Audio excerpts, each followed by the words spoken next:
at White Earth, used in federal court by a federal judge. And to this day, that's why the official blood roll for timber and land is the Ransom J. Powell 1920 roll, and for enrollment's sake blood roll, it's the 1910 roll.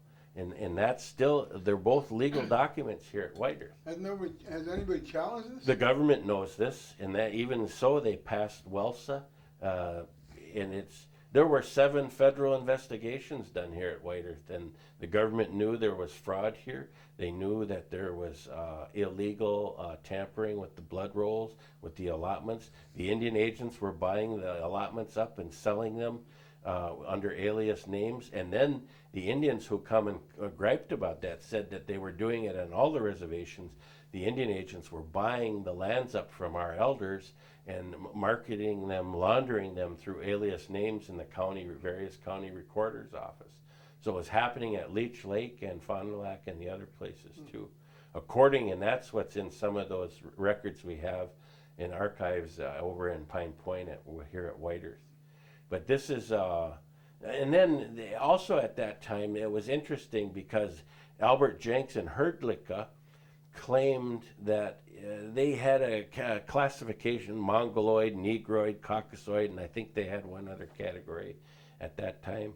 And they claimed that how nappy your hair, so they wrote memos back and forth to each other, accusing each other of being Negroid because they both had nappy hair. So they were fighting amongst themselves, this Herdlicka and Jenks. And that came out in this court case too.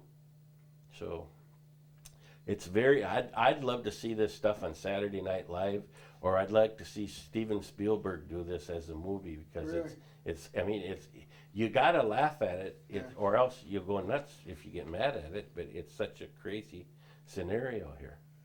Well, that shows you all the abuses and negativity toward Native people in this country that have been, I don't know, covered up and perhaps ignored for all these centuries.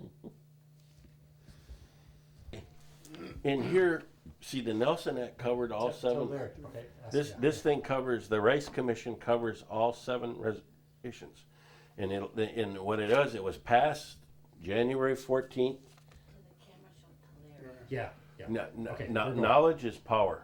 Okay. And then what you have the Nelson Act passed January 14th, 1889. And then in the summer of 1889, the terms and conditions of the Nelson Act were taken by what was called a Treaty Commission, made up of Henry Rice, former senator, and a military officer and a missionary. They went to each Chippewa reservation: Red Lake, White Earth, Leech Lake, Fond du Lac, Net Lake, Grand Portage, and Mille Lacs. And they negotiated the terms. And this is the actual minutes of what was said back and forth between each of the treaty commissioners, the missionaries, and the chiefs back and forth. The Indians in here, they confront him on every reservation about the Dead and Down Timber Act and about setting fires, the arrearages from the previous treaties that weren't paid to them. In here, they agree to give each native family 10 acres of maple hardwoods. They agree to do schools and have sections of timber set aside of white pine and red pine for future building needs. Each reservation is to have their own sawmills built and operated by the government for the building needs of the communities. Physicians' schools are promised in here. And this is interesting because Henry Rice was the founder of the Minnesota Historical Society. And in his memoirs, he talks about that it's the duty of good citizens to cheat the Indians out of as much as they can in terms of land and resources, because we don't comprehend the value of those things. And this is the man the government used to negotiate the Nelson Act with us. So it's quite interesting.